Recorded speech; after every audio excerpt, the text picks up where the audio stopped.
पृथ्वीवरील जीवावरणामध्ये सर्व सजीवांची एक उतरंड आढळून येते.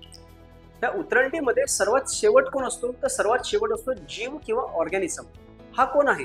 तर असा सजीव की ज्याला स्वतःचं स्वतंत्र अस्तित्व आहे आणि तो पुनरुत्पादनाद्वारे दुसऱ्या सजीवाची निर्मिती करतो. असे शरीर रचना आणि गुणसूत्र सारखे असणारे सगळे जीव एकत्र केले की त्याला आपण म्हणतो प्रजाती.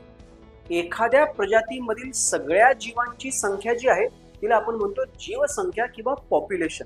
व्हेअरएज एखाद्या भौगोलिक प्रदेशामध्ये, एखाद्या परिसंस्थेमध्ये ज्या काही सर्व प्रजाती आहेत त्या सर्वांना आपण एकत्रितपणे काय म्हणतो? परिसंस्था.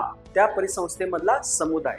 आणि परिसंस्था ज्यावेळेस म्हणतो त्या परिसंस्थेमध्ये समुदाय म्हणजे सगळ्या प्रजाती आणि निर्जीव घटक यांना एकत्रितपणे आपण म्हणणार परिसंस्था. आणि जेव्हा एका मोठ्या भौगोलिक प्रदेशात की जिथे भौगोलिकदृष्ट्या साम्य आहे तिथल्या सगळ्या परिसंस्थांचा आपण एकत्रितपणे विचार करतो तेव्हा त्याला आपण म्हणतो बायोम. आणि सगळे बायोम एकत्र आले की तयार होतंय पृथ्वीवरचं बायोस्फिअर. सो जीव म्हणजेच ऑर्गॅनिझम, जीवसंख्या, समुदाय, परिसंस्था, बायोम आणि सर्वात वरती बायोस्फिअर.